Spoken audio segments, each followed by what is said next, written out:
for having me. Good morning.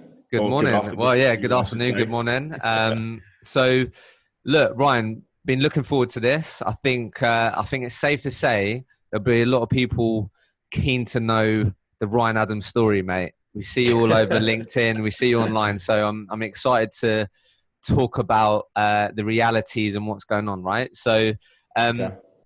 where I always like to start in this podcast, mate, is how did Ryan Adams enter the world of recruitment? Let's start there. Okay. So many moons ago now, probably showing my age a little How bit. long have you been in the industry for? I think 12 or 13 years. Let's go Yeah, with yeah. 12. 12. Okay, I cool. started 12. 2007, I think, off the top of my head. Okay. So kind of early 20s, as most people do. Mm. So yeah, really long story short, the way that I got into recruitment was I used to play semi-professional football, as I think a lot of recruiters did, and I've done pretty well out of my football career Okay. back in the heyday. And I played for a team called Tooting and Mitcham, who were in the Ryman League. Yeah. And I used to get on a bus, get on a train, tram, taxis all over the place just to play football, Mm. alongside being a personal banker at the time at Barclays Bank.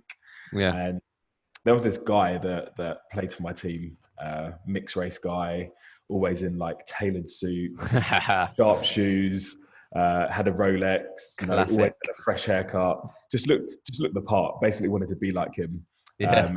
Just for reference, he's a guy called Paul Bogle, who I'm sure a lot of your audience will probably know. Okay. And he worked for a company called S3, and Okay. that's where I started my career. Mm. Working in the brand Computer Futures. Yeah. So So he sold you the dream. he sold me the dream. Yeah. Yeah. Okay, mate. If you want to be like me, why don't you come and meet my company in London? We do recruitment. Had no idea what recruitment even was back then, but Yeah. hey, I mean, if I can get a Rolex and a nice suit like this guy, then Happy yeah, I'm days. down. Okay. So, and I've never looked back. just to frame it up then. So entered the world of recruitment. And so how long did you work at S3 for? I worked at S3 for maybe about a year and a half, so Okay. not very long to be fair. So 18 months, and then is that when you joined Console? Yeah. So Yeah. actually, no, sorry, that's a lie. I have to go back way. This is like an interview. I've not done this for a long time. So yeah, I had about a year and a half at S3, and it was amazing. Like really Yeah. enjoyed it. Learned recruitment the hard way. Yeah. With some amazing recruiters. So Dave and Ashley, who own Trust and Soda. Yeah. Some very good people. Yeah, some amazing people, and I had an amazing time there. I was a contract biller, rookie of the year, went on incentive trips, hit lunch clubs, got my run rate up to about 40k per month, and was doing really well. And I just decided that I wanted to go and work for a smaller company and be a big fish in a small pond. Fair enough. Made the brave decision to leave, and I joined a company called Devonshire, who maybe not as well known as some of the other companies that I've worked for, but worked there for about a year and a half as well. Okay, so worked there for a year and a half. So 3 years between those two companies. Mm-hmm. Then joined Console Partners, where you had a real solid stint, like 6 and a bit years, and then after that, you then obviously decided to start your own recruitment business. Yeah. Yeah, exactly. Okay, mate. Console was probably one of the biggest defining moments of my career, because I spent nearly 7 years there, most of my 20s, and I learned a hell of a lot there. Right, I joined them as a senior recruiter and left as a shareholder and a director. So a lot of the stuff that I have taken with me into my new business, I probably learned at Console. Yeah. I think that can be quite typical, can't it? Of a lot of people. So as I said, mate, before we started this, we're definitely going to focus on the Signify journey. But I guess with you just sharing that it was a pivotal moment to you, pivotal part of your career. Mm-hmm. I guess what's just come out of that when you sharing that, which I think would be really interesting. There'll be a lot of people listening that are probably aspiring to own part of the business that they work in as an employee. So I guess in hindsight, what do you think are some of the contributing factors to you getting to that point? Because I think a lot of people will be working to that. So looking back, how do you think that you got to that point of owning part of that business? Yeah, it's a good question. So I joined them when they were only probably about 2 years old, and sub 10 people. So that helps firstly, doesn't it? When you're at the early part of the journey. Exactly. So I think, yeah, taking the risk on kind of a startup, I guess, that weren't really well known in the market. Definitely buying into the leaders, like, Yeah. working with Mark and Graham was really, really cool. They're both like super inspirational, motivational, and just like real hard workers. And they Sure. ingrain a lot of the stuff that I do in my daily life right now, Okay. in my early 20s. So yeah, just choosing a business is going somewhere, right? And super ambitious, big growth plans. They didn't actually do contract recruitment before I started there. So me and another guy were tasked with building their contract division from Okay. scratch. They also didn't do my market either. So it was a big risk, but definitely paid off. And I learned a lot there. I learned a hell of a lot. I was one of their biggest billers. I grew a team from scratch, and yeah, it was really fun. We went from 10 people to 100 odd people, grew our headcount, grew the NFI, opened offices in LA, no surprise, other places in the US. So uh, Okay. I guess, yeah, just choosing a company that you really believe is going to go somewhere. And whilst they grow, they also give you the opportunity to grow as well. And I went from a senior to a team leader to a manager to a director.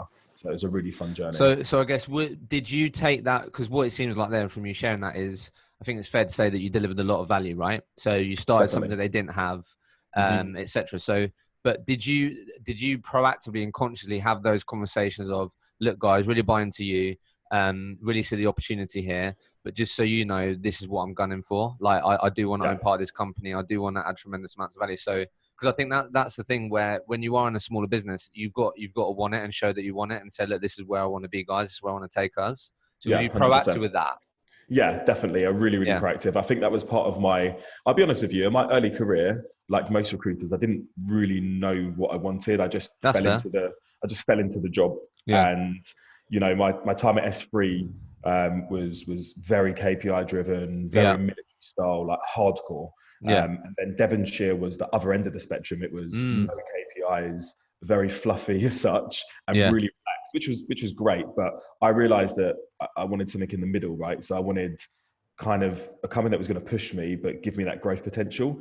sure. And because I'd started my own desk and I was a 360 new business winner, I knew confidently that I could do that again at Console. I just Yeah, needed the opportunity to like own something and kind of be able to build that. So yeah, starting a contract division from scratch, doing software engineering from scratch, and yeah, it was amazing opportunity. And I've got a lot of fun memories working that company that I hold really close to my heart. awesome, mate. Love that. So, look, let's segue into your own business then. So, with that in mind, then, did you always have had you always wanted to have your own business? Yeah, I guess so. Yeah. For anyone that knows me that's listening will probably tell you that I'm super goals orientated. So Okay. throughout my career, from probably like, early 20s, I've always set like really aggressive goals, most months and most years. And I'm really hard on myself if I don't hit those goals. So, Okay. some of those have included like, billing X, Yeah. earning X, buying property, going on holidays, just all the Yeah. fun things that you get to do in recruitment. But Yeah. one of them was that by the age of 30, I want to own my own business. Why is it? It's always 30. It's always 30, isn't it? How, like, I'm 26, mate, but like, what is it that's in people's head? It's like 30. I've got to have a house. I've got to do I this. I've got to have guess my own business. I know it sounds really stupid, right? But I feel like I matured really quickly in many ways in my life. So I owned my first property at 20, Yeah, which I thought was an amazing achievement. for sure. And, went on nice holidays, got that Rolex, done all the things that you typically do as a recruiter. But owning my own business, I just felt like I could have done it before, but I wanted to kind of get as much experience as I could. And I felt like at 30, I was probably at the level and probably the maturity that I could go and do that and know that I wasn't going to make mistakes, if that makes sense. Or as many mistakes. I get what you mean. I guess being more sure of yourself as well and who Ryan Adams is, and Yeah. yeah. Okay. And in my early years, I was very immature in loads of ways and made a lot of mistakes, and I was probably a dick to a lot of people. Yeah. And at 30, I feel that I was just in a much better place, right? I was married, I had kids, I owned a family home, and I just had It's a bit much more more life grounded. experience. And I felt that I would be a better leader to people, if I'm honest. And, Mm. you know, owning your own business isn't always about running a lifestyle business or just being a big biller. I generally wanted to be the best leader to people. So I Sure. think that when I look back on my 20s, I did make a lot of mistakes. And at 30, I felt like I was fully ready and I knew who I was. I had my own Yeah. authentic identity, and I felt like I could really inspire and motivate people. And that's absolutely what I've gone on to do. Awesome, mate. So cool. So let's just frame it up and we'll break down this sort of journey to date, mate. So started your own business, Signify, and it's been going for how long now? So I started the business in July 2016. Okay. So this year in July will be 4 years old. 4 years. Cool. So started it on your own, right? Just Ryan Adams. Yeah. Okay. Started on my own, but I did start in an office with employees, and that was a pretty brave move. You know, a lot of people start really slow, and then once they build momentum, they start to build out a team. But I just wanted to go hard from day one, and I thought it's all or nothing, right? I'm either going to make it or I'm going to fail. So okay, mate. So yeah. let's break down this year one then, because I think a lot of people that's what people are most worried about, right? When they're thinking about starting a business, the fear of the first year. So year one then. So you said straight out you hired people in year one. So day one started in an office in London, myself, 2 full-time employees, and day one, like, I mean, the internet wasn't even working. It's like, I should have probably just had a couple of days on my own doing a bit. Hey, I was too excited. The logo's on the wall. The phones are on. So myself and 2 others. 2 others. So did you get investment then, or did you? No, but an important thing to tell your listeners is I didn't get investment. But what I'd done was I went through the investment process with 2 really big, well-known companies or people. Okay. And that for me was just a process that I wanted to go through to ensure that they backed me, which they did. Okay. And that I got the option to get the investment, which I declined. But it really helped me just to sense check my business plan and all of the ideas that I had were right. Yeah, that's smart. And I kind of got that, and that gave me the confidence just to get out there, throw myself in the deep end and absolutely smash it. Okay, mate. Cool. So year one then. So what, just to frame it up. So the end of year one, what did your business look like? So how many people did you have? Yeah, like what, let's just frame that up and then we'll break it down. Oh God, that's a tough question. I'll be honest, I can't remember what I had for dinner last night, let alone the first year. I want to say we were like double figures head count. I can't remember exactly. I didn't prepare for that question. So that's fine, mate.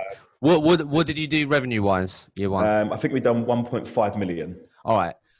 From a standing start, new market, mate. New Let's fucking break that down, because they're like, how the fuck has Ryan done that, right? So let's break that down. So 1.5 million in your first year. I was a perm recruiter, right? So you built a contract. So was it heavily contracts in that year one, or was it a split? Or surprisingly, so I'm a contract biller. I've always been a contract biller. Now I value perm, but before I used to be like, you know, perm means nothing. I'm a contract. Yeah. But the first year was heavily focused on perm. Okay. And I had to do perm deals for the first time in my life. Was that in your business plan? It was kind of more focused on contract. We thought that we'd probably be about 60% contract and 40% perm.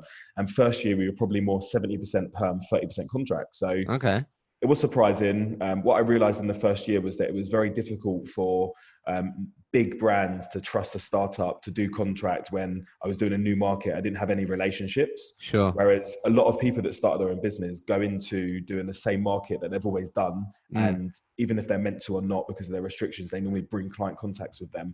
One of the things that I wanted to do was really respect Mark and Graham at Console. I didn't want to break my restrictions. And also I wanted to build a business that was slightly different to theirs. And I didn't want to have a crossover. So in honesty, I had to just pick a new market that I'd never worked before. So how did you, no, mate, respect. Like let's break it down. First 6 months, as you said, got in, you had employees, didn't have the phones on, but you had the logo on the wall. Like how did you start acquiring clients? Like what did you do? So it was really tough, really, really tough. At times, I'll be honest with you, I was tempted to just think, hey, you know, let me break my restrictions. No one's ever going to know. But I thought, Yeah. I'm better than that, and I wouldn't want someone to do that to me. So to begin with, it was all candidate focused, like go out, speak to candidates, CV strip, lead generate, Mm. take your candidates to the market, reverse market, BD calls, Yeah. just really just build a footprint, like listen to what's happening in the market. The good news was that I had like a lot of people that I knew that I'd either worked with before, that had gone internal, or that I was connected to on LinkedIn. Mm. And my first two client wins, the first one was actually Sky, which Okay. was awesome. So Yeah. first client win, Sky. Second client win was British Gas. Yeah. So you got Um, some good brands there, which yeah. helps. The first 3 months were absolutely horrific. So we made the choice, myself and the two guys that started with me, let's just absolutely swamp Sky. I mean, they've got multiple leads. Let's just send them every single engineer we can find. Bang, Yeah. bang, Yeah. bang, Yeah. bang, bang, right? And we were getting rejected offers, final interviews not going our way. And for the first 3 months, we actually done no deals, no placements, Really? no placements. Wow. Month one was to be expected. Month Yeah. two, okay, cool. This is tight, guys. Month three, I'm like, wow, I've made a mistake here. This is really. How much runway did you give yourself? I probably gave myself about 6 months of, Mm. you know, Not touch to and go, like be. right? Yeah. Yeah. Yeah. Yeah. Yeah, Okay. so 6 months is like, if I don't do a deal in 6 months, that's unheard of for me. As a recruiter, ask anyone that's ever worked for me. I done new deals every single month, new business every month without Yeah. fail. Yeah. I'd start the month on zero. By the end of the month, I'd find, 50K's worth You'd of pull new it business. out. Yeah. I'll So pull it out of first the three bag. months, big fat zero, mate. Zero. Month Okay. four, month four, it just came like buses. It's like bang, Really? bang, And bang. what was it still with Sky? Yeah. What changed? Um, the quality of candidates that we were finding. Uh, Really? we actually understood the market a little bit better. Really? We weren't just like looking at keywords on CVs. We're actually, meeting the candidates, getting them Yeah. to do tech tests ahead of, first or Yeah. second Yeah. stage. Yeah. So And you just, just up your game. You were just a bit. But the thing is that when you start in recruitment, as you know, mate, it may seem a lifetime ago. That's the hard part at the beginning, isn't it? Like as you build more confidence and you speak to more people, like fucking quality CV. I'm buzzing to get that out. Like you just get better yeah. at that. So in the new market, that's expected, right? Another key point, right, that was that the two guys that started with me weren't doing software engineering recruitment before, Before, and they okay. hadn't done my market Scala either. So we're all kind of going into it a little bit flat-footed. But you know what? In hindsight, I wouldn't have changed it because it really made us work hard for it. And then when those deals started coming in, we really had that unity, and we'd been through the worst that we're ever going to go through. And apart from those 3 months at the beginning, the rest of the time has been absolutely Been, great. yeah. So like how did you get through that time then, mate? Because I think a lot of people could have packed the bags in at that stage. So I guess especially when you brought two people along for the ride, right? This Yeah. isn't just you at home in your bedroom like knocking it out. This is Yeah. you've brought in people to come on the ride. So I'll be and honest, I thrive under pressure. Like I loved really, it. That fire under my bum, I was never felt. really, I had every single person I'd ever worked with probably rooting for me to fail for whatever reasons. mm, I'd walked away from shares in a business that imminently was about to sell. So mm. I had that there as well. And being honest with you, I'd done this at the worst time in the world. I Did was you have getting married. yeah? Did you have a I was child getting on the way? Yeah, so I was getting Mate, do you know how married many in. times this has come up? Honestly, it's mad. Is it because you're like, right, if I don't do it now, I'm never going to do it? No, I was just really Okay. stupid. All right. Fair. Fair. I had all these aspirations and plans, right? And Yeah. I just done them all in 12 months. It was absolutely ludicrous. So, Yeah. to give you guys and your listeners a bit of a timeline. So December 2016, I'm getting married, and Mm.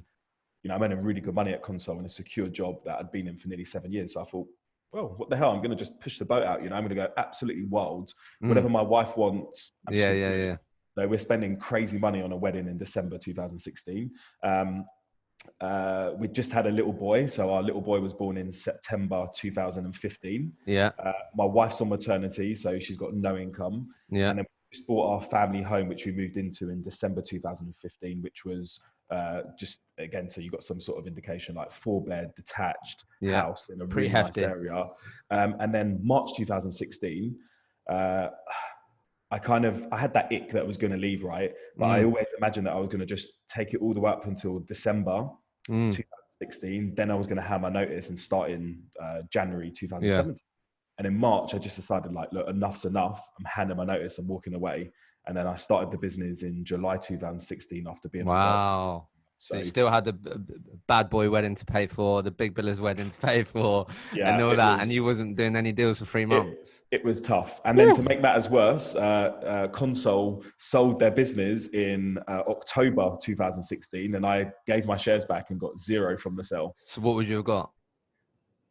You A do lot know. of money. Oh, mate. A lot of money. Really? Enough. Let's just say enough to So to is buy it my fair house to outright. is it fair to say then that you had a bit of chip on your shoulder? Then you had to make this work. There was no Yeah, you know absolutely. that whole analogy of you go to an island and you burn the boats like that. There's no Absolutely. turning back here. I had no way back. That was it. Yeah. I had no way back. It was, I'm either going to make this work and we're going to be successful, or I'm going to fail and I'm going to have no money. But not only am I going to have no money, but I would have lost everything that I'd worked through in my 20s. Yeah. And I just wasn't prepared for that. So there's no way that was an option.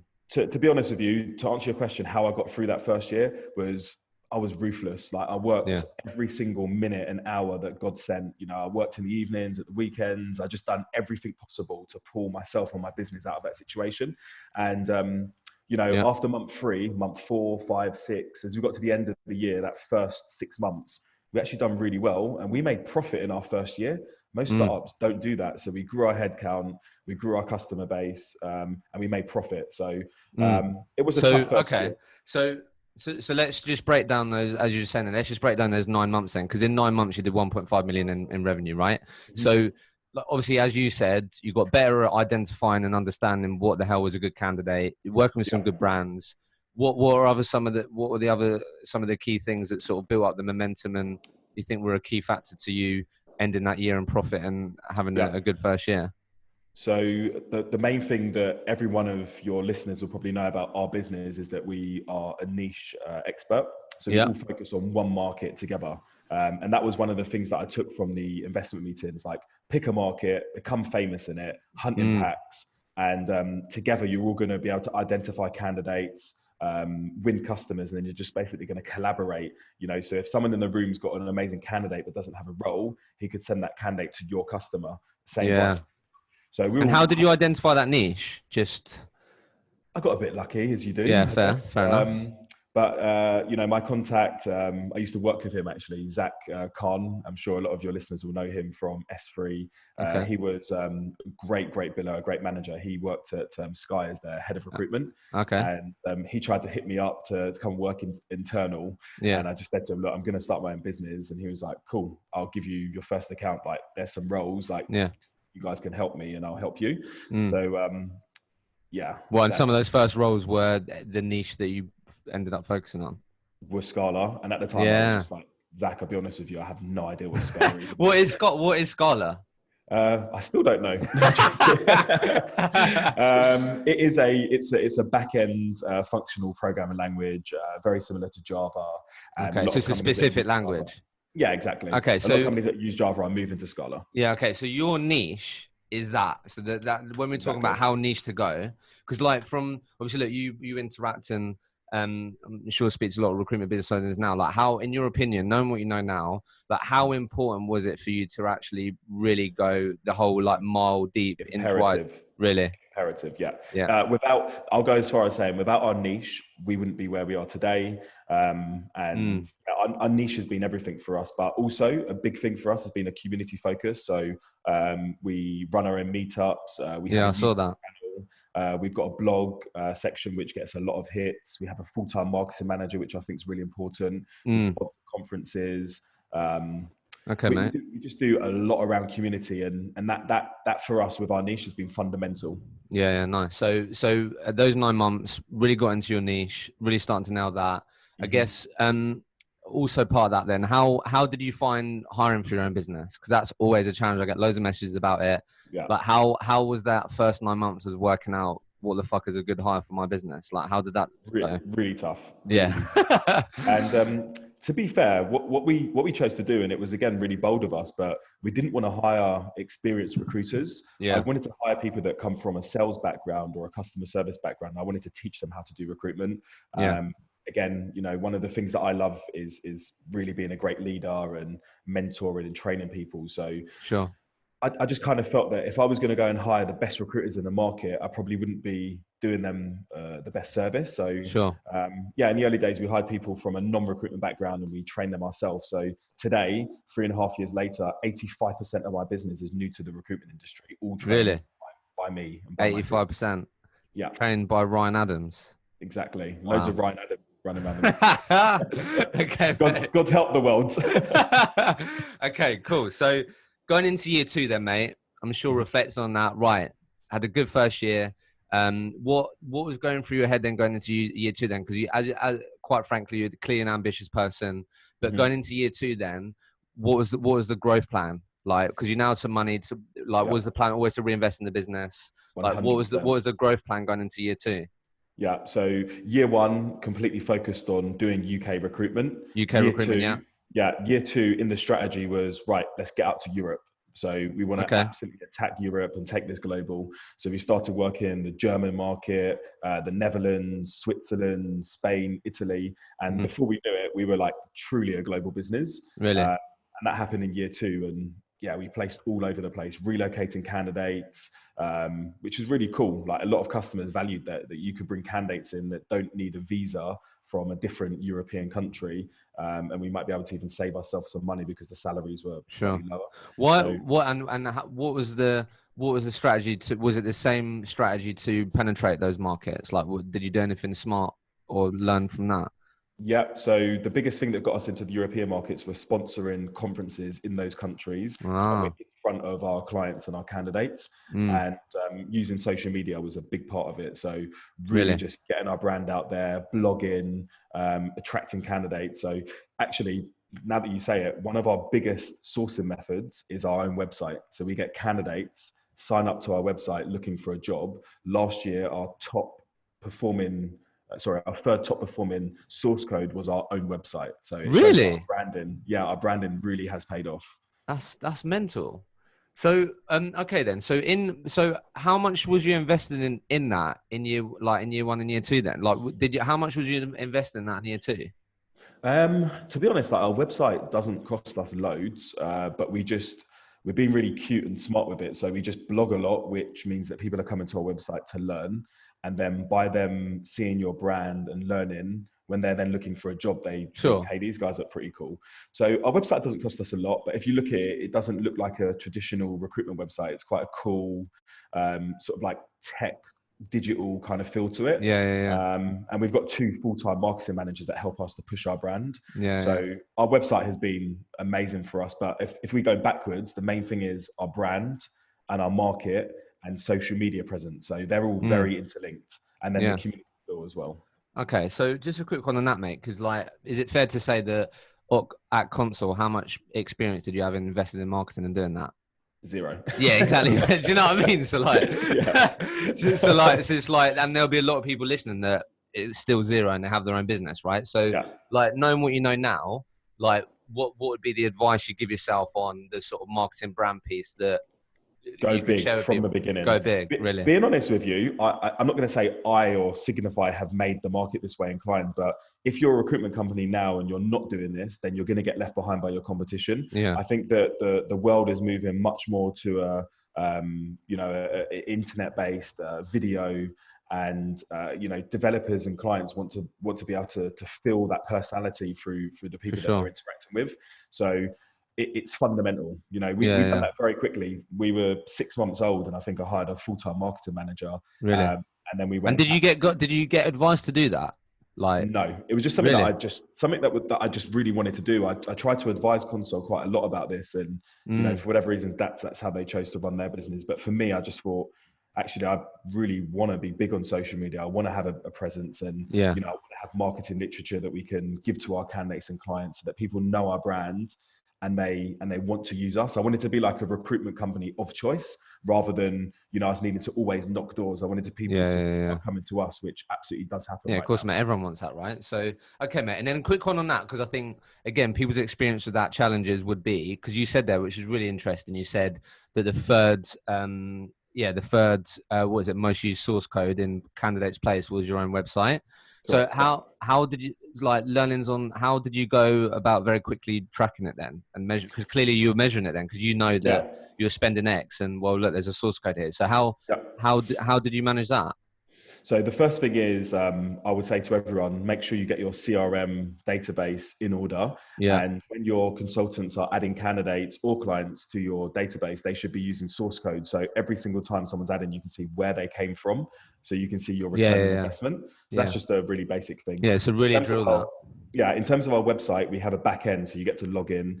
And if you're a admin user, which most of my team are, then you can see candidates that are signing up, what they're signing up for, and what they're looking for. And then you then get one of your recruiters based on the location of that candidate just to follow up with them, brief them, send them out to the roles. And as I said, it's been amazing. Last year, I can't remember the number off the top of my head about looking at my business plan, but it probably is something like £400,000 or £500,000 worth of placements we made from our website. Fucking hell.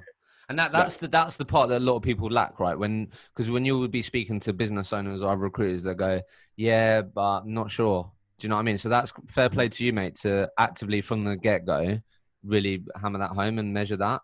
Because that's always the struggle with, okay, Ryan, but what's the ROI, mate? And you're clearly articulating that and know that. Because that makes you more comfortable than investing more in it, right? 100%. And that's something that we've really been hot on. Like every single month, I do a business presentation back to my team on what we achieved last month, clients we've done deals with, locations, source codes, challenges, successes, and everyone can see it. So every single month we talk about this stuff. So we don't just leave it until the end of the year. Yeah. Always looking at new methods. Always looking at. Nice, mate. Yeah, so it really, really helps. Year 2, mate. What did that look like? What did you end revenue-wise? What was that, mate? The clearest way is that we've grown by 100% year on year for 3 years. So for 3 years. So what's that? I think year 2 we done 3.3 something. 3.2, 3.3, something like that.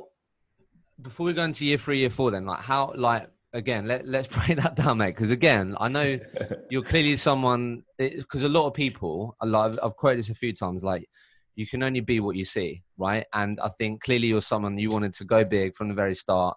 And these sort of numbers you're saying just off the cuff, a lot of people may think is unrealistic and not achievable, right? So I'm assuming by that point, you had quite a few people in your business. But how did you keep up that momentum? Obviously, you said there that you went straight out of the UK market, started penetrating all different markets. But how did you continue that momentum and maximize the people that you got in your business? Definitely. The average deal values in the European market are big. There's certainly less competition, so I think that helps as well. So that was a huge factor. Yeah, that's a big factor. But again, I'm gonna sound like a broken record. Like having a niche market and becoming experts in it really, really helps because you've got clear USPs that you can use to open doors. Having a team that are collaborating and hunting impact definitely helps. Social media presence. And we just had an amazing client base. Like being honest with you, our customer base, sometimes I pinch myself and wow, we work with some incredible clients and there's a high volume of roles. So we've been quite delivery focused. We don't often go and win more customers because we've got so many. We just need to deliver on those that we have already. That's interesting. And by that point, what was the split in contract and perm? Did that start even itself out or was it still quite perm? Slightly. Yeah. Year 2, we started to see contract pay off a little bit because some of the customers that we've been working with on the perm basis and delivering on, they then started to open up their contract vacancies to us. And also when you have to provide documentation to get onto large preferred supply list, we then had some sort of history. So we could show people that, we can run contractors. We do have money in the bank. These are some customers that have given us testimonials and, there was a bit more proof in the pudding as such. Whereas in the first year, it was like, hey, please trust me. Yeah. Maybe, don't want to trust you. I'm not sure you're a guy that looks very trustworthy. Yeah, fair. So second year, we had a bit more history. Yeah. Biggest challenge in year 2 then, mate? All sounds positive. What would you say was the biggest challenge in that year 2, second year? Real basic stuff like time. Time's precious. Just trying to be a leader. I'm sure you're getting pulled pillar to post, right? Exactly that. Be a leader, be a biller, sort out payroll. just you're pulled in so many different directions. Team maker. And HR the thing is, manager. like, obviously you scaled teams, stuff like that, but you hadn't scaled the recruitment business before. So did you Never. seek any help or get advice at this stage, like in year two, or like how did you know you was doing the right thing?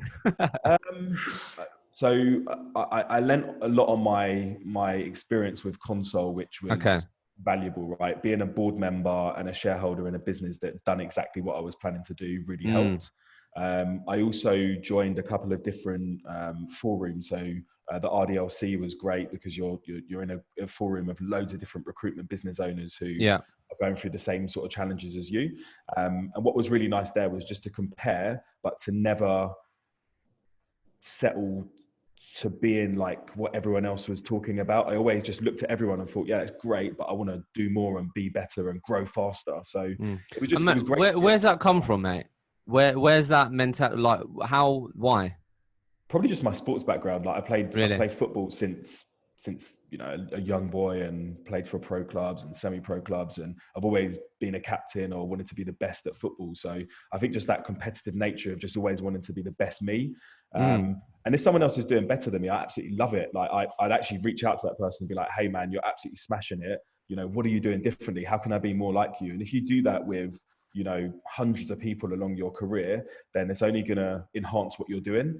So Mm. I like surrounding myself with like really successful people, whether they're recruitment or non-recruitment, and just thinking that, hey, I want to be like that guy. Because I think the thing is, I'm sure you've experienced it, right? Like you have that mentality, clearly have that huge drive, but as you're growing in this business, the sort of what's the word, for you to expect that everyone else will have that Ryan Adams fire is It's unfair, tough. right? Yeah, it's Do you tough. know what I mean? It's like how did It's you tough. how was you cultivating that clear drive, fire? Look, guys, look, Mhm. this is what you may be seeing from other people, but look, our standards and the bars here.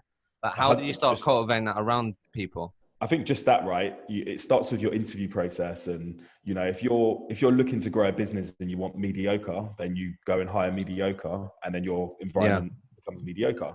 sure. Whereas for me, I'm like, I want to cherry pick people that are motivated, driven, hungry, super Mm, ambitious, and they might not be me, but I'm going to make them the best version of themselves. And I do some things that I don't know if everyone does this in their business, but before someone starts, I get them to write me just a short document, nothing too heavy. Like, how do you like being managed? What are your goals inside of work and outside of work? Where do you want to be in mm, the next, what can I do to get the very best out of you?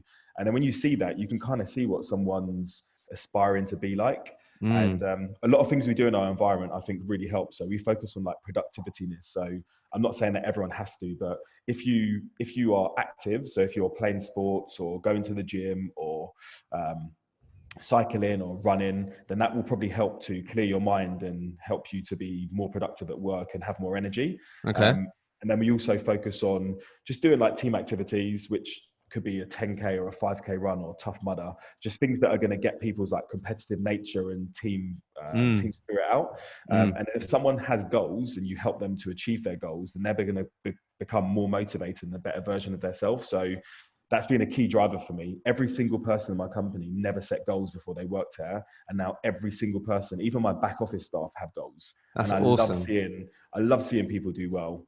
That honestly, I think that's wicked. And again, it sounds quite simple, but this came up quite recently actually, and it was in a smaller business, but he was saying that what he does at the beginning of each year is he gets his people to write out what they want their job description to look like. Okay, nice. Yeah, so I think what I really like about that is that you're the people that you want are the people that are accountable and responsible for what they want. And sometimes it can't just be like, okay, so your target is 200K. Okay, great. But like you're making them decide and think about what they want. And 100%. it's more than, as you said, it's quite a lot of things that can be, right. So that's I think interesting. that I think that with the goals, right, that people find it uncomfortable to begin with. And being honest with you, I've got a very diverse business. I think that's another really key thing. So I've got diverse in terms of like color. Hey, Mm. I'm a black guy. If someone didn't notice already, but like I've got a diverse business in terms of different colors, different shapes and sizes. But I've also got quite a lot of women in my company, and Okay. that was something that I set out from at the very beginning. is I wanted to have like a diverse business. I didn't want to be male dominated because women are great at a lot of things. And I think to have a harmonious environment, you need to have women in there early on, where it becomes very difficult to hire women. So I've got some amazing, independent, strong women in our company that have absolutely smashed it. So going back to the goal thing, I think that a lot of these people that work for me right now never ever like setting goals and never did. And 3.5 years later, I'm looking at so many people in my company that own properties for the first time, or multiple properties, have got themselves out of debt, have started families, have bought a nice car, gone on holidays, got their driving license, like just little things, but that's what's important to them. And now that I know what makes someone tick, it helps me to motivate them. Man, that was gonna be my next point. I'm so glad you said that, because that's come up a lot when Ryan Adams, the leader, knows that, right, so you know what that person's got to do to really sort of be the best employee they can be for you as commercially, but you know that they're motivated to get a house or they're motivated to this and this. You're like, when they're having a shit day, it's like, look, Ryan, are you like, do you want that or not? Do you want exactly that? So that's, I love the way that you said that, because then you know what buttons to push and you know how to motivate people. Everyone's different, right? Like me and you, although we both have done recruitment, we're not wired the same. Like we don't like the same for sure. things. So I can't motivate you the same as I would motivate myself, and the same as the next guy. So when you grow your business, I think to be a great leader, you really need to understand that everyone's different. Everyone doesn't want to be spoken to the same way or managed the same way. And the sooner you can identify how people like to be spoken to and how they like to be managed and what they're working towards, you can get the very best out of them. So I think that's been a fundamental thing for me. And I generally feel like I get on with all of my employees, even people that have left as well. And I really try to make sure I get the best out of them. And I know that anyone that's worked for me or has left to go and work internal or start their own business or do whatever, will take a lot of the stuff that they've learned from me and take that into their personal and work life. And I really try and have like a positive impact on people as much as I can. That's wicked, mate. So year 3 then, another 100% growth. Yep. So with that, so look, you moved over to LA. When did you move over? Yeah, so I moved to LA full-time September of last year, which was our third full year. So in the third year then, the growth plan was, did you start thinking about the US then? Yeah, so we, so year 1, all UK, year 2, UK and Europe, year 3, UK, Europe and US. So we started working the US market full-time from January of last year, so 2019. Why did you do that? Part of our third year. It was just in my business plan. So again, I'm very goals orientated. So I written a very, very, very aggressive business plan, which is a 3-year plan at the very beginning of starting Signify. And each month, year, I'd look at that and just think, we've just got to do everything possible to get to these numbers, because that's what I committed to myself I'm going to do. And year 3 was, we're going to work the US market and we're going to open an office in LA. And that's exactly what we went on to do. So that whole year you spent building relationships, building business from the UK, but in the US before you went over there? It was very tough. I'm not going to lie. Myself and 2 of the guys that now actually work with me in the LA office, which is nice. We sacrificed our personal life quite a lot. So we changed our working hours. We started at lunchtime and we stayed till like 9-10 o'clock most nights. Really? And the challenge is you get home in the evening after your train journey, and 11:30 at night, your clients and candidates in the US are still online because they're 8 hours behind you. It's only 2-3 in the afternoon. Some nights where you're closing deals and you're up till 2-3 in the morning, and then in the morning I want to get up so I can see my kids. So it was a really tough experience. I'm not going to lie. I think we all doubted ourselves at points, and we all were ready to throw the towel in because it was horrible. We've done it for a lot longer than we probably needed to. But what were the what were the sort of milestones that you plan to get to in order for you to go, right, I'm really confident now if we go to LA that we're gonna. It sounds mental saying this out loud right now, but I know a lot of people open an office, they move, and then they just get off the ground. For me, I wanted us to build a customer base and do £1 million worth of revenue from the UK, and we've done that. From the UK, yeah. So that was the milestone. Yeah, we've done that in 7, just under 8, call it 8 months. So that's what you wanted to get to before you go, right, okay, let's go to LA and then we can continue building that. Yeah. Why $1 million? It's just a nice round number. Really?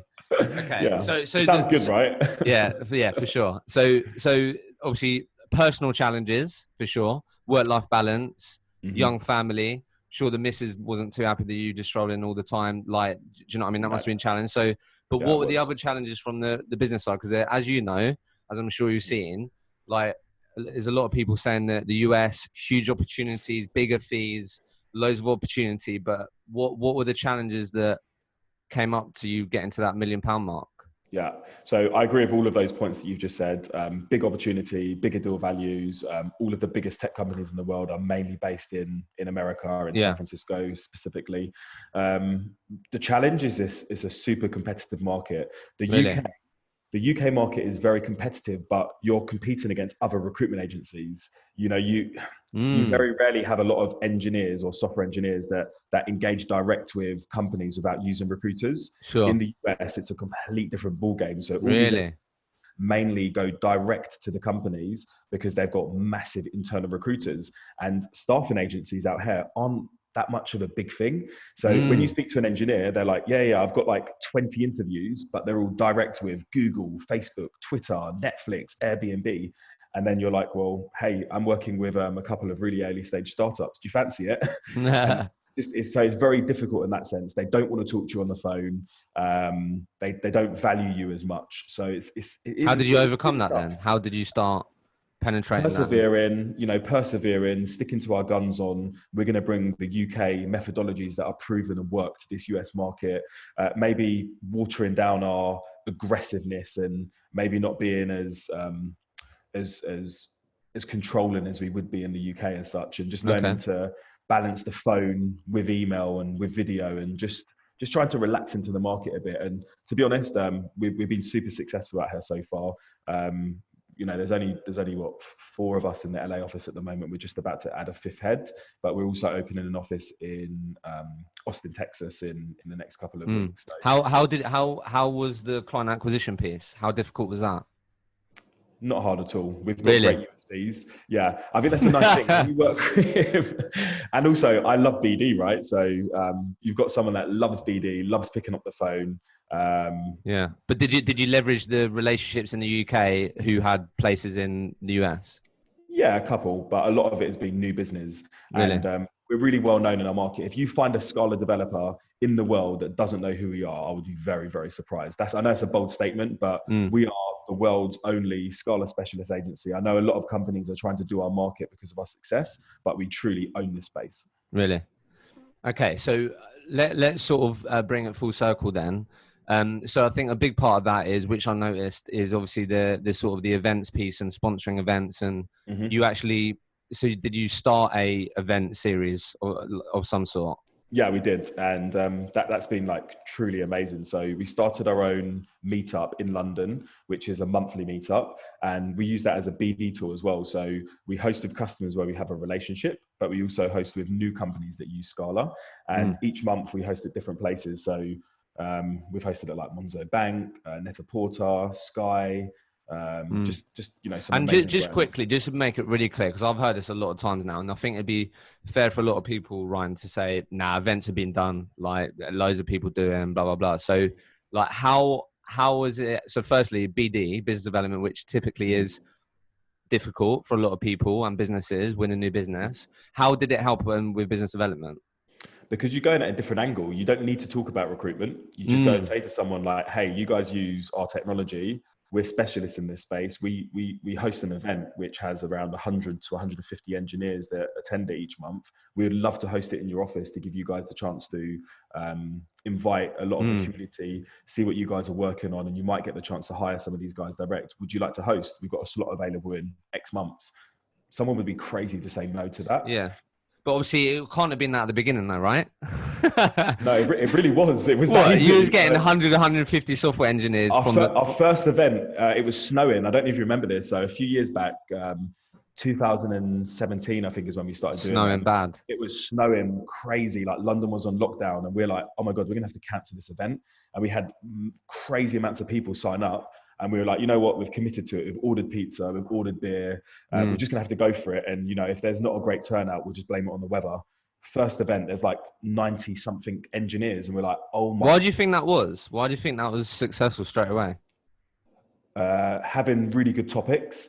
Okay. having great speakers and just people wanting to see a startup do well. Like generally, I think that a lot of the community that we've worked with, engineers, really like us because we're super personable. Sorry, Yeah. we've met them at conferences overseas, and they value that we're trying to help their technology grow. And without our input in this market, I don't know if the technology would be where it is right now, because we've been able to make it quite public by blogging and social media, and we've helped to date, we've helped 600 software engineers find jobs in 3.5 years. Yeah, It's a that's big mental. That's number, something to be super proud of. and that's with over 125 different tech companies in 18 countries globally. So you take away our input, the market probably wouldn't be where it is today. So yeah, and just going for it, right? Being bold. Just what's the worst that's going to happen if you throw yourself out there? So fair to say, anyone that thinking about an event or like just again having another way to build relationships or whatever, that's generated revenue for you and your business. Oh, 100%. Because we've won customers from it that we've done placements with, but we also meet engineers at these events, people that we're already working with, and new people like, oh, hey, by the way, I'm looking for a job. Can you guys help? Of course we can. And I think the trick here is, and I'm sure, look, you're smart, right? You're not that first event. It wasn't sending to the guys like, right, how many business cards can you get out tonight? I want you to empty your pocket. Yeah, do you know what I mean? That's not the game, right?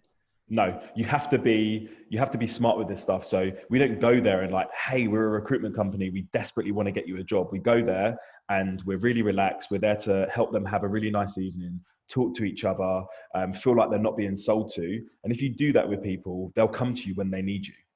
So that's a key thing that is a great question, is that you don't go there like shouting from the rooftops like, hey, we're a recruitment company, we really need your business, please work with us. You just go there and you be nice people.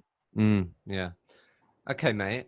So hit your £1 million mark, right? And you moved to America in September 2018. No, 19. Yeah. 19, yeah. I've been here for 6 months now. 6 months, yeah. So look, you can tell by my tan. So let's talk a bit about that, mate. So look, all sounds great.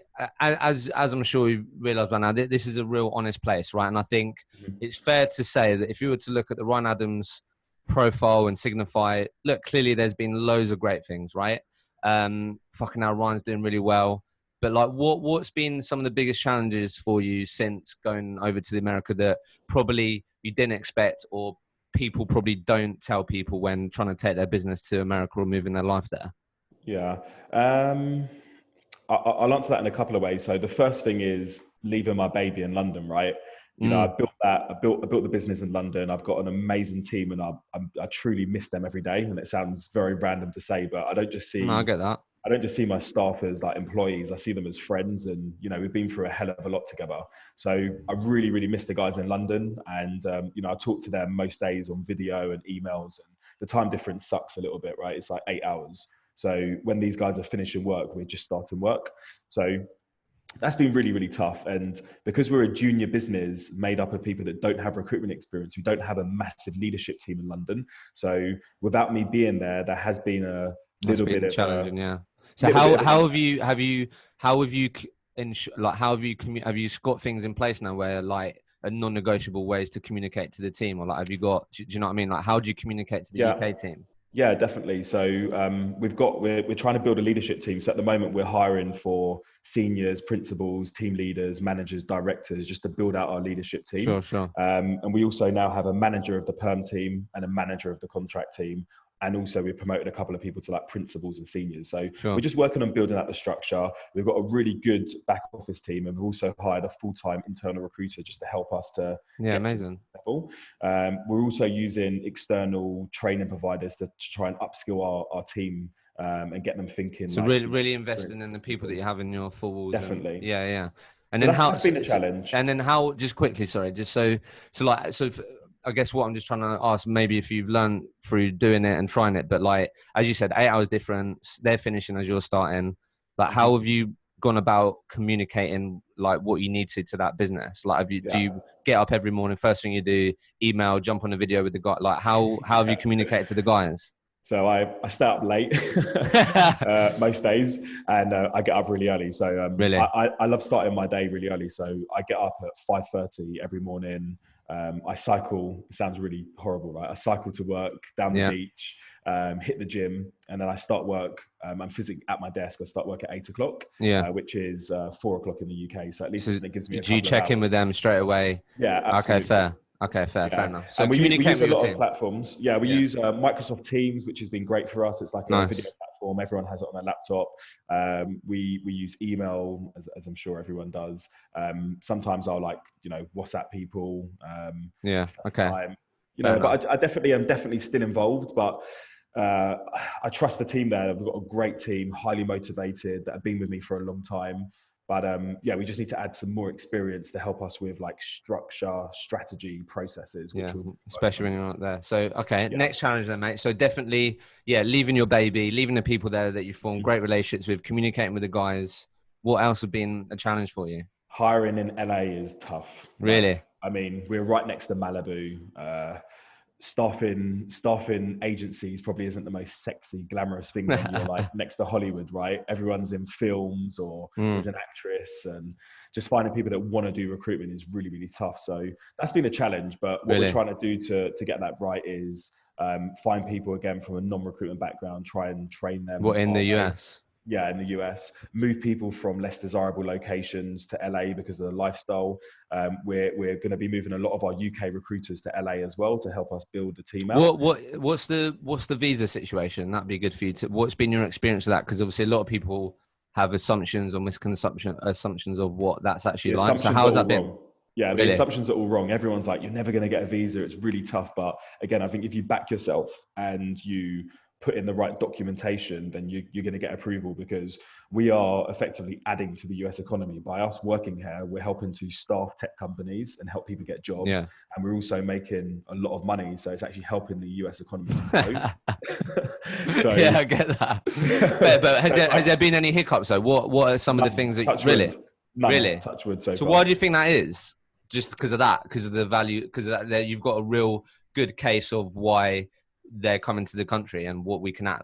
Yeah, our business case is strong, right? We've got loads of US companies that we're working with, from Twitter to Capital One to, I mean, we work with some amazing brands. So I think that helps. We've been able to make a lot of value from the UK, and everyone that works in our business is a true specialist. So I think that's what the US government look for. Like, can you find this person in the US? And the answer is no right now, because no one does our market. Ah, okay. So, I mean, for me to find a Scala specialist recruiter in the US right now is near to impossible, because we're the only guys doing it. Yeah, fair. So what is the actual reality of living there, mate? What is the actual LA lifestyle, mate? You've been in London through and through. What is it actually like, mate? I don't want to rub any salt in the wound or anything like that, but it's everything that I could have hoped and dreamed for. Like, I mean, I absolutely love it. Just the weather is amazing. It's like it's winter at the moment, and it's like 20, 21. Really? It's sunny most days, blue skies. Is it chilled though? Is it do people get shit done over there, or what? It's very relaxed. There's not as much hustle as there is in London. But is that an advantage for you? Do you feel like that gives you guys a bit of a competitive advantage? It's an advantage, but it could also be a weakness, because if you come here and you allow yourself to not work as hard and become relaxed, then you can fall into a trap. Whereas the way that our business is set up is that, cool, like, we're going to take advantage of the lifestyle, but we're going to still work like we're in the UK. And that's exactly what we do. So, and that's you really focus on that, yeah. We're in a WeWork with a first in and with a last out every single day. And I mean, we start work at 8 and we finish at 5. So we're not working crazy hours. It's like a 9-hour day with an hour lunch. Yeah. But it's amazing. Like, truly, it's beautiful to wake up near the ocean. My kids go to an amazing school there. There's some celebrities that take their kids there as well. So they're rubbing shoulders with some amazing people. We've met some great friends, all from the UK, who are traveling as well. So yeah, the guys are settled. Business is good. I cannot complain. It's everything that I would have hoped for. Yeah, no, that's amazing, mate. I think clearly well deserved. You worked your absolute socks off, mate. So look, still hard work. I don't know if you're ever going to be someone that's happy when, I don't know, if you're ever going to be settled with whatever. I don't know what it is, what you've got on your goal sheet, mate. Not sure. My wife says that all the time. She's like, when's enough? And I'm like, never. When I'm Well, dead. the thing is, like, there's no end game, really, is there? Like, what there shouldn't there isn't in business. Like, you can say you want to get to this point, that's it, but it's not. Like, it's infinite, right? It's always evolving. I'll be honest with you. My ultimate goal in life is to be a provider. Like I love the pressure, and I thrive under pressure. So I love being able to provide for my family and for my friends. I also love being able to provide for my staff. So I know that sounds crazy. I think we all know about a situation recently where a big recruitment company went into administration, and for me that scares me. And I take the responsibility of all of my staff on, plus their friends and family, because these guys need to be paid as well as family need to be looked after. So I don't know when enough is enough, but we're just going to keep growing, keep scaling. My ultimate goal is to sell my business or merge with a bigger business in a quicker time frame than Console for more money. That's my ultimate goal. Really? Do they know that? I don't really talk to them much, but that's my goal. So you want to do that? Is that because you know what could have been for you, innit? You tapped out before. Yeah, but being honest with you, the money I missed out on, like, hey, I earn that now per year anyway. It is what it is, right? I'm generally the most happiest that I've ever been in my life, and I think that's really important to me. Like, I love getting out of bed every day. I love what I do. I love the brand that I'm building. I absolutely love everyone that I work with, and I wouldn't do anything different. Like, cut me open. I'm a recruiter at heart. And there's some people that do recruitment to get paid. I do recruitment because I absolutely love it. Like, I genuinely love it. I couldn't think of doing anything different.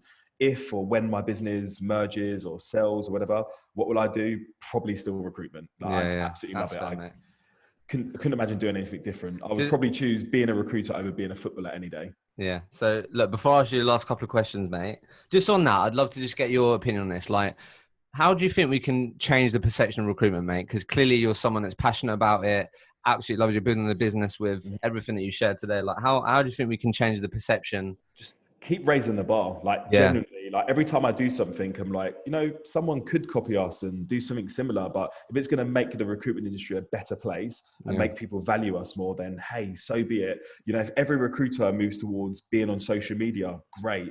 If every recruitment company works a niche, great, because their clients and candidates are going to get a better service. Yeah, it's like raising the standards, isn't it? Exactly. A lot of people complain about there's so many recruitment awards for excellence, but this is a great thing because it means that we're all trying to do better. Join APSCO and be, a member of the professional body. Talk to other business owners and aspire to be like them and be better, and just keep doing things in the right way, I would say. Have fun. Like, I absolutely, we work really hard, but we have a lot of fun. We do a lot of company events. We share success. We collaborate. We have incentive trips, lunch clubs, end of year awards. This summer, we celebrate our birthday every year. I think that's really important as well. So every time we make it to another year older, the whole company gets together. We celebrate what we've achieved, and we all go out and, just have a great day. So yeah, wicked, mate. Love that. So look, I've got a couple of questions on resilience, and we'll finish this, mate. So, but before I ask you those, just to sort of wrap this all up, mate, knowing what you know now, Ryan Adams, like, what advice do you wish you got given at the beginning of this journey, mate? I know you're only 4 years in, but knowing what you know now, hindsight's a great thing. What would you love? What would be the advice that you'd give yourself, or advice that you wish you received? It's a tough one, right? Because I thought you were going to ask something like that. Like, maybe if you could go back in time, what would you do differently? But being honest with you, this sounds like a really kind of, I guess, like, basic answer, but if I could go back in time, I wouldn't do anything differently. Fair. I think that everything happens for a reason, and everything that's happened to me in my life so far, even all the mistakes I've made, and there's been a lot of them, has made me the person I am today and shaped me to be the person I am today. So just because, so you'd say the advice would be keep trusting yourself, trust the process. Trust the process. Yeah, you hear that a lot, right, in recruitment. Trust the process. I'd probably say that, it generally was harder than I expected it to be, but then that's because I went to knock the lights out. If I just started a one-man band, that's what you want, isn't it? Like, that's why. So that's not for everyone. That for me, I love being around people. I couldn't think of anything worse than sitting at home. Oh, mate. Yeah, no way. I couldn't think of anything worse. I love talking to people. I could talk to a brick wall, right? So, generally. So, yeah, it was harder than I expected. talk to people. That's probably a big one, right? There's a lot of stuff in the world right now Seek about advice, help, get help. Yeah. mental health, well-being, and I'd probably just say talk to people. Like, I've got an amazing support mechanism around me. Like, I can talk to my wife about anything. My best friend, Daniel Lawson, works for me in my London office. He's my perm manager. I talk to him about everything. We've been through the worst times in our life together, but also the best times in our life together. And we've built this company together. Jack, who works in the London office, has been with me from day one as well. I share my, if I'm going through a bad time, work, personal life, I just tell them how it is, right? They're my friends. They don't judge me. I don't judge them. So I'd probably just say, like, talk to people. You're not on your own. However bad it may be, like, know that someone's there. They got your back. Yeah, love that, mate. So 3 questions on resilience, and then I'm going to ask you the last question, mate. I've got an event coming up in a couple of weeks, which is why I've been asking a couple of people on resilience, because the theme is cultivating resilience and going the distance in recruitment. So the first question, mate, what does resilience in recruitment mean to you? It's a tough question, because this is the reason why a lot of people don't last, right? Resilience to me is everything, man. You've got to be thick-skinned in this game. And if you're going to do it long term, you need to be able to handle the pressure and the stress and the bad times. And I know your podcast is called the Recruitment Roller Coaster, but it generally is, isn't it? Because like, highs are the best highs. They're the ultimate feeling that you get. Yeah. The lows are the worst lows. Yeah. And you don't really get the in between. You get like the mad highs and then the all-time lows. Yeah. So I'd say that resilience is just about getting through the tough times and knowing that if you get your head down, you work hard, you're going to get through anything. Pain is temporary, it doesn't last forever. Nice. Resilience is everything. I would like to say that I'm a very resilient character, right? And that day when Console sold, I'm not going to lie, I left the office and I was broken. Like, everyone was emailing me. In fact, I'll be mad and say, like, it brought a tear to my eye. I was flipping absolutely fucked off, because I worked there for nearly 7 years and I knew that my impact helped their business get there. And I didn't even get a pound or a penny or a thank you card. So that really, really upset me. And I was going to leave the office and go home and just be, angry and go and have a beer. And I just thought, actually, do you know what? I'm going to go back into my office. I'm going to tell everyone what just happened. And I'm going to tell them that it's really hurt me and I'm down about it, but I'm going to get through this and I'm going to get on the phone. I'm going to make some shit happen. Great month. Love that, mate. Resilience is everything. If you don't have resilience, you're not going to be a good recruiter. Yeah. So, how has the importance or need for resilience changed as the industry's evolved? I think the industry is evolving a lot, and there's a lot of easy things that you can do in recruitment now, from being a recruitment coordinator to maybe not needing to put yourself under stress and do like BD and 360 recruitment. So I think it is changing. It's a moving environment, but I'd say depending on what companies you work for, you can go somewhere and have an easy life, but you're maybe not going to earn the best money and hit those goals. So I think in all honesty, like, the best recruiters that I know work in environments where they expect big things of you and they're going to put you under a little bit of pressure so you can get more out of it. So it's a tough one. It's a really tough one. Okay. That's cool. Last one. What can people do themselves to instill resilience in their teams? Lead from the front. Show people what good looks like. That's one thing that I would like to always say, that if I tell someone to do something, it's normally because I would do it myself. And if they don't know how to, I'll show them. I'll train, support, help them. This probably isn't the answer you're looking for, but I think that resilience probably comes from loads of different things. It's like how you probably were brought up, some of the stuff you do in your personal life, the kind of character that you are, right? So I look for people that are winners and that are doing a lot in their personal life, whether it's self-development, goals orientated, eating well, taking care of their personal life. If you're going out every night of the week and getting smashed, then I don't know if that's going to help you to be productive and show resilience at tough times. So it's just people that are just like serious characters that really want to be someone. So I think as a leader, you need to show people what good looks like. If someone isn't being led by someone that shows great resilience, how can you expect them to? Yeah, nice, mate. So before I ask you the last question, what's Ryan Adams excited about, mate? What are you excited about? What do you want to shout about?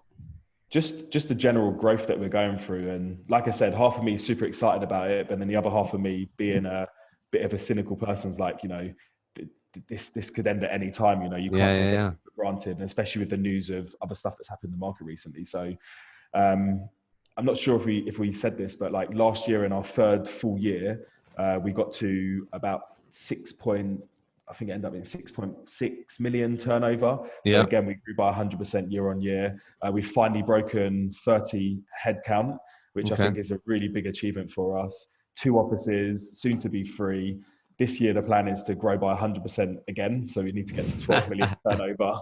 You just like that because it's a big round number, mate, didn't you? It's going to be tough. 100%, mate. We've done it for 3 years. Why can't we do it for 4, right? Yeah. And we want to grow our headcount by 100% as well. So we're trying to get to 60 heads by the end of this year. So look, watch this space. We're work in progress. We're doing loads of things right. There's some things that we've probably done wrong along the way. We've had some churn recently where we've got a really high bar, and if people aren't up to our standards, then we start to part company with them, and that's okay. But the team that we've got in place are super motivated, billing some great numbers. Our top biller last year, first full year working for my company, billed just under 600K. Cheers. So, yeah, we're doing amazing. Love that, really mate. Honestly, congrats, mate. Worked your absolute socks off. So look, last question. If Ryan Adams could communicate to every single recruiter out there, they'd take on your advice, they'd implement it, what would you say to these people, mate? It'd be a phrase, a sentence, a word. What do you want to say to the people, mate? It's a tough one. I could go on for days, right? But I'd probably say that just love recruitment for what it is, you know, like generally it's a great industry and a great career. I've met some amazing people from working in this industry, and I wouldn't be the person I am today, and I wouldn't have done half of the things that I've been able to do in my personal life about being in recruitment. So just be proud. Be proud to be I generally am proud to be a recruiter, like 100%.